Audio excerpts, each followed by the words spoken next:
전종무 강사님의 인생 1대 사건은 무엇인가요?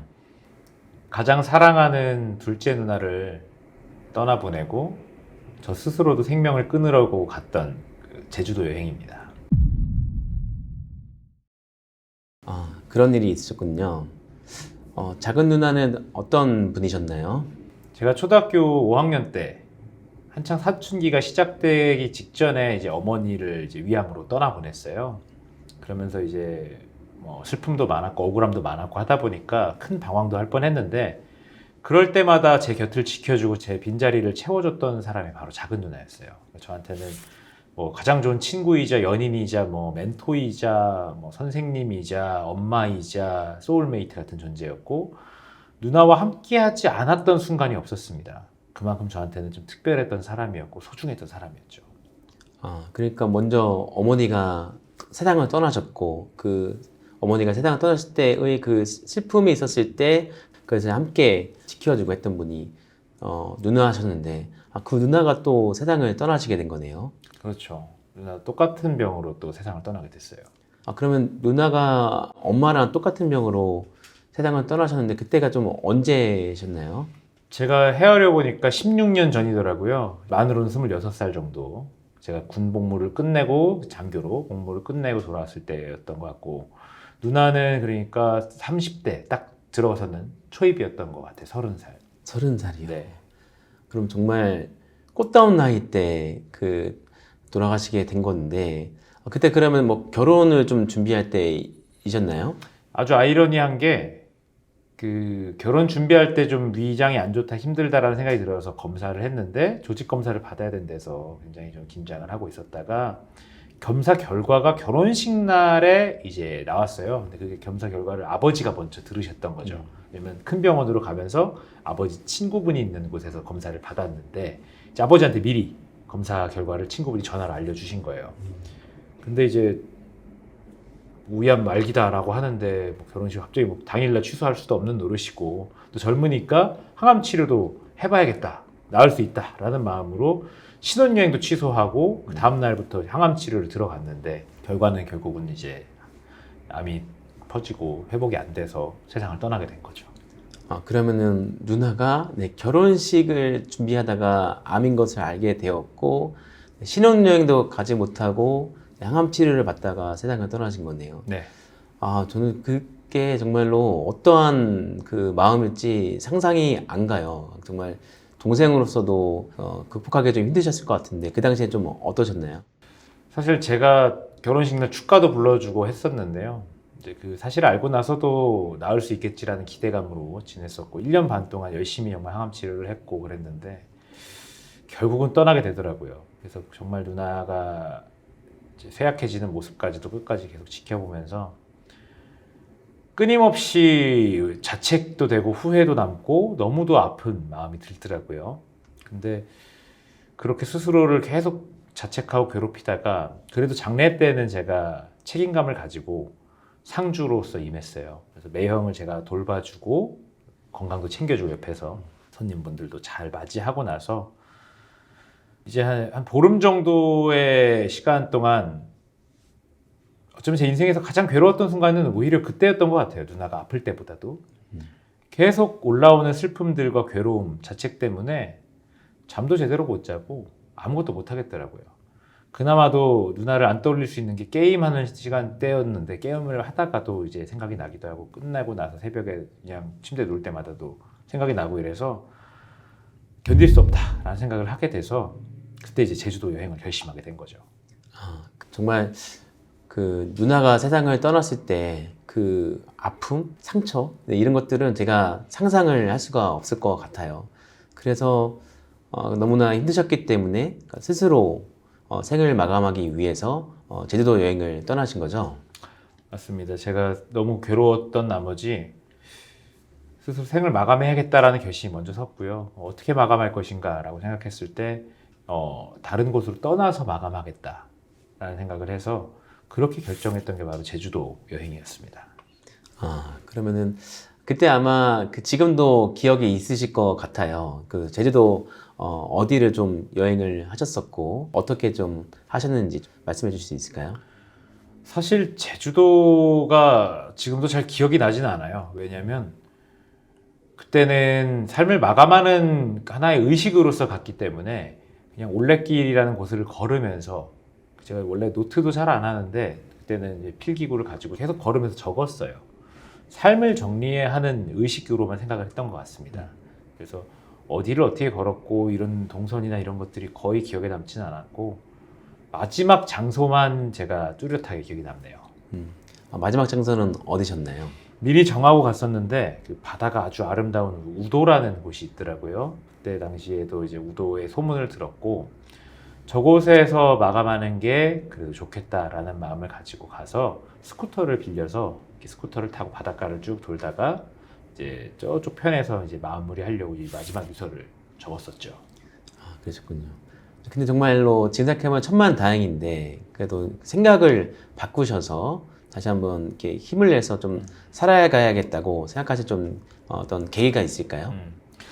제가 사실 강연이나 강의에서는 이제 드라마틱하게 어떤 하나의 계기를 타자화 시켜서 말씀을 드렸는데 사실 저는 그때 마지막 어떻게 죽을까를 고민을 하고 그 부분을 이제 작성을 하고 있다가 그냥 불현듯이 떠올랐어요. 내가 떠나면 아버지는 어떠실까? 남아있는 누나는, 큰 누나는 어떨까? 그러면서 내가 내 삶이 이렇게 마감하는 게 맞나? 내가 더 할 수 있는 게 많지 않았을까라는 생각이 갑자기 생각이 들기 시작하더라고요. 그 전까지는 그런 생각 자체가 안 들고 그냥 나는 의미가 없다. 내 삶을 더 살아서 무슨 소용이 있겠느냐라는 생각만 했는데 잃어버린 거에만 계속 파묻혀 있을 땐 몰랐다가 잠깐 생각을 조금만 돌려보니까 아직 남아있는 게 되게 많더라고요. 그게 그 순간에 문득 떠올랐습니다. 네. 지금 그 불현듯 떠올렸던 그 생각이 어떻게 보면은 지금 작은 누나가 좀 주셨던 생각이 아닐까 좀 그런 생각이 좀 들기도 하네요. 왜냐하면 너무나 아끼는 동생분이셨으니까요. 그러면은 이제 다행히 그렇게 해서 생각을 바꾸셔서 다시 힘을 내서 살기로 결심을 하셨는데 그 이후로는 그러면은 어떻게 살아오셨나요? 그때 제가 딱 들었던 생각이 나 같은 사람이 되게 많겠구나 라는 생각이 들었어요. 저희가 뭐 물건만 잃어버려도 돈만 잃어버려도 아니면 뭐 친구 관계나 인간관계만 잃어버려도 모든 걸 다 잃은 것만 같은 기분이 들잖아요. 그래서 한동안은 정신 못 차릴 정도로 제가 가장 공감 갔던 사람이 그때 최진영 씨거든요. 이제 고 최진영 씨는 이제 고 최진실 씨의 동생인데 그 누나를 떠나보내고 너무 시리에 빠져 있다가도 이제 사랑하는 조카들을 위해서 열심히 살겠다라고 다짐을 하고 나서 3일 뒤에 세상을 떠나셨거든요. 근데 그 마음을 너무 알겠는 거예요. 그러니까 슬픔이라는 건, 이 상실의 슬픔이라는 건 혼자서는 너무 빠져나오기 힘든 거죠. 저는 운이 좋았을 수 있겠지만. 그러면서 들었던 생각이 누군가 구명조끼 같이 옆에서 조금만 전환해줘도 그 사람이 살 수 있을 텐데 나처럼 그냥 빠져서 그냥 허우적대다가 떠나는 경우가 많겠구나.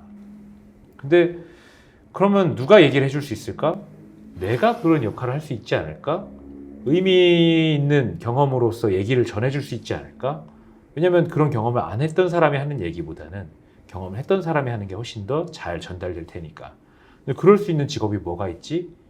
역할이 뭐가 있지? 라고 생각해 보다가 잘 몰랐는데 그냥 강의라는 게 그런 거 하는 거 아닌가? 그땐 뭔지 몰랐으니까요. 그래서 나도 그럼 강사가 되고 싶다 라는 마음으로 서울 올라와서 그냥 하던 제가 다른 준비들 다 치워버리고 강사 될래요. 강사 어떻게 하면 되지? 이런 생각을 하면서 지냈던 것 같습니다. 그럼 정말로 그 사건을 통해서 하시는 일이 결정된 그런 사례라고 할 수가 있겠네요. 그러면 지금까지 정말로 15년 넘게 그런 강의를 해오시면서 정말 다양한 분들을 만나고 또 그 다양한 분들의 삶에 많은 영향을 주셨을 것 같은데 좀 생각이 나는 분이 계실까요?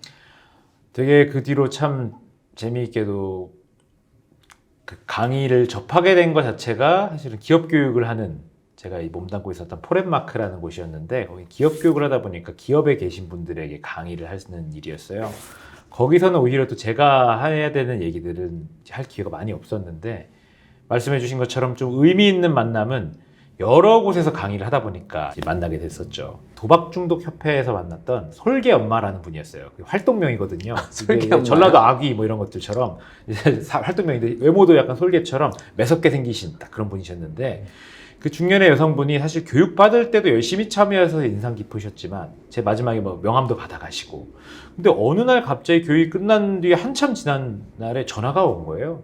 그래갖고 무슨 일이시죠? 잘 지내셨어요? 했더니 너무 속상해서 전화를 하셨다라는 거예요. 무슨 일이시지? 이러고 여쭤보니까 중요한 시험들을 앞두고 계셨던 거죠. 이게 도박에서 손을 떼시고 이제 새로운 역할로서 자신이 이제 살겠다고 시험을 몇 개를 준비하고 계셨는데 중간 규모의 시험 하나 그리고 큰 규모의 연말 시험 하나 이렇게 막 준비하시면서 정말 의욕적으로 동료분과 함께 상의도 하고 팀으로 짜서 발표 준비도 하고 하셨는데 중간 규모 시험을 앞두고는 배신을 당했다는 거예요. 이 동료분한테. 너무 속상하고 상처받고 화도 나고 저 어떻게 해야 되냐고 막 이렇게 하시는데 제가 가만히 듣다가 웃으면서 너무 축하드립니다 라고 한 거예요. 이분이 무슨 소리세요? 이러는 거예요. 그래서 근데 정말 진심으로 축하드려요. 왜냐면요 라고 제가 이제 풀기 시작한 거죠. 보통 이렇게 중요한 시험이나 이런 것들을 앞두거나 발표나 특히 저는 강의를 하는 사람이니까 그런 것 기회들을 많이 하고 또 코치도 많이 하는데 대체로 초반에 너무도 빠르게 성공하신 분들은 뒤쪽에 큰 자리에서 고꾸라지시는 경우가 많다. 정말 중요한 순간에는 갑자기 긴장이 닥친다든지 갑자기 멘탈이 흔들리는 경우가 많이 생기는데 선생님께서는 그 배신한 친구분 덕분에 이렇게 중간 규모의 시험 때 이러한 곤란을 겪으시지 않았냐. 얼마나 좋은 예방주사가 되냐. 더더욱이나 그런 아픔을 겪었을 때 정말 어쩌면 한 번 스칠 만한 그런 인연의 강사인 저에게도 연락을 주실 만큼 간절하고 또 이렇게 진정성 있는 모습으로 준비하고 계시다는 걸 스스로가 알게 된 계기가 아니냐. 그럼 얼마나 좋냐. 연말 시험 준비하시면서 더 단단하게 잘 준비하실 수 있을 거고 이런 멘탈의 붕괴를 한 번 더 회복하는 것까지 경험을 하셨을 테니까 연말 시험 얼마나 잘 보시겠느냐. 저는 미리 축하드린다. 이미 되신 거나 다름없다. 라고 말씀을 드렸죠. 그랬더니 그분이 뭐 반신반의하고 뭐 황당해 하시지만 너무 제가 확신에 차서 밝게 얘기하니까 해볼 수 있을 것 같아요 라고 하시더라고요. 그리고는 정말 그 시험에 당당히 합격도 하시고 그 뒤에는 뭐 저희는 뭐 이게 검정고시도 보기로 했다. 앞으로 정말 잘 살 수 있을 것 같다. 고맙다. 이렇게 얘기를 하시는 거예요. 저는 축하한다고 케이크도 보내드리고 이렇게 하면서 정말 자신의 상처나 가장 암울했던 순간을 잘 전환해내신 저희 얘기만으로도 잘 전환해내신 그 솔개 엄마라는 분이 정말 저는 기억에 남습니다. 네. 정말로 어떻게 보면 굉장히 힘든 상황이었는데 강사님과의 소통을 통해서 어떤 생각의 전환을 만들어서 잘 된 케이스이고 아마 그러한 것들이 설득력이 있고 실제로 그렇게 변화될 수 있었던 이유는 강사님께서 그러한 어려운 일들을 잘 극복하시고 그 강사님께서 스스로 삶의 전환을 만드셨기 때문에 그러한 일들이 가능했을 것 같습니다. 그러면 앞으로 좀 강의를 하시면서 또 강사로서 좀 준비하고 계신 일들이 좀 있을까요? 제가 15년 동안 기업 강의를 하면서 물론 의미 있는 순간들이었고 기업에도 제가 갖고 있는 철학들을 전할 계기들이 또 많이 있었어요. 그런데 사실 제가 처음에 먹었던 이 강사가 되겠다라는 그 마음을 먹게 만들었던 건 사실은 일반인 분들, 수많은 분들에게 특히나 어떤 자신의 어떤 불우하다고 느껴지는 상처나 환경들 때문에 관점이 좀 어떻게 보면 어둡게 바라보게 되신 분들에게 제가 그 전환을 선물하고 싶어서 강사가 된 거거든요. 그래서 15년째 되는 지금부터는 제가 이제 어떤 일반인 교육도 많이 하려고 합니다. 근데 일반인 교육을 하려고 하는데 그 좋은 영향을 주기 위해서는 제가 좀 좋은 이점들을 많이 드려야 되겠더라고요. 제가 잘하는 걸로 이분들을 교육시켜드리면서 제 철학도 좀 녹여야 되겠더라고요. 그래서 제가 잘할 수 있는 것들을 생각해 보다 보니까 자신만의 이야기를 통해서 자신의 브랜딩에도 도움이 되고 또 자신의 인생의 전환점들을 마치 이 일된 사건 프로그램처럼 좀 스스로가 생각해보게 만드는 시그니처 스토리라는 과정을 한마디로 강연 과정이죠. 자신만의 강연을 만들어보는 과정, 스토리를 만들어보는 과정을 하나를 제가 계속 진행을 하고 있고요. 또 한 가지는 자신만의 경험이나 노하우나 실력들을 단순히 혼자서만 갖고 있는 게 아니라 다른 사람에게 제대로 전달해주고 그걸 통해서 영향력을 갖게 만들어주는 그 전달력이라는 과정을 통해서 강의를 하고 자신이 하는 말들의 영향력을 조금 더 증진시킬 수 있는 그런 프로그램도 준비를 하고 있습니다. 네, 그러면 두 가지 큰 축이 있는 거네요. 하나는 시그니처 스토리, 그리고 하나는 전달력. 이런 부분인데, 이런 두 가지 과정을 좀 어떠한 분들이 좀 들으면은 좀 도움이 될 수 있을까요? 가장 먼저 떠오르는 건 이제 자신만의 브랜드를 좀 세우고 싶으신 분들이 떠올라요.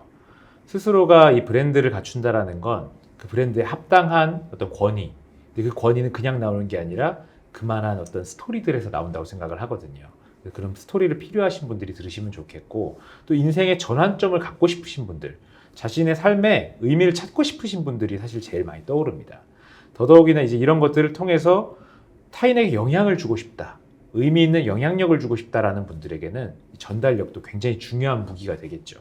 그래서 저는 스스로가 자기답게 살고 싶으신 분들을 가장 많이 떠올리게 됩니다. 네. 그래서 저도 뭐 전용 강사님을 이제 안지 꽤 시간이 됐지만, 정말 제 주변에서 제가 알고 있는 강사님 중에서 정말로 실력과 진정성을 가지신 분으로서 정말 많은 분들에게 좋은 가치를 전달을 해주시고, 또 그분들이 강사님처럼 다른 분들에게 더 좋은 가치를 전달해 주시는 그런 분들이 되면 좋을 것 같습니다. 그래서 오늘 마지막 질문인데요. 지금 아마 그 강사님께서 그 작은 누나를 떠나보내면서 정말로 삶을 마감하고 싶을 정도로 힘드신 그런 경험을 하셨었는데, 지금 이 영상을 보시면서 사실은 지금 이 순간에 굉장히 힘드신 상황에 계신 분들이 있으실 수 있을 것 같아요. 혹시 그런 분들에게 좀 힘이 될 수 있는 한마디를 해주신다면 어떻게 해주실 수 있을까요? 인생에 수많은 사건들이 오면 정말 너무 슬프고 너무 괴롭고 화도 나고 억울하기도 하죠. 너무 이해하고 공감합니다. 그런데 그 사건들은 사실 그 사건들 앞에서 저희가 할 수 있는 게 많지 않더라고요. 선택할 수도 없고 피할 수도 없더라고요. 근데 우리가 할 수 있는 건 뭐냐라고 했을 때 그 사건을 어떻게 바라볼 것인가, 그리고 그걸 내가 어떻게 해석해낼 것인가, 그 뒤로 내가 그 사건을 토대로 어떻게 살아갈 수 있는 것인가, 살아갈 방향은 우리가 정할 수 있겠더라고요. 그러려면 현재 자신이 갖고 있는 그 수많은 감정들도 직시해야 되고, 그 사건들도 정확히 바라보고 해석해내야 됩니다. 분명히 의미가 있을 거라는 생각으로, 그리고 그 뒤에 내가 더 잘 살아갈 수 있을 거라는 생각으로, 그 사건이 어떤 뜻을 갖고 있는 거지, 나에게 어떤 메시지를 주는 거지 라는 시각으로 접근을 한다면 분명히 그걸 디딤돌로 통해서 훨씬 잘 살아가실 수 있을 거라고 생각해요. 저는 그 전환을 응원합니다. 맘대로 되지 않는 날이 있지, 비처럼 이유 없이 젖는 밤, 혼자 남겨진 골목 끝에서 한참 동안 숨만 고르다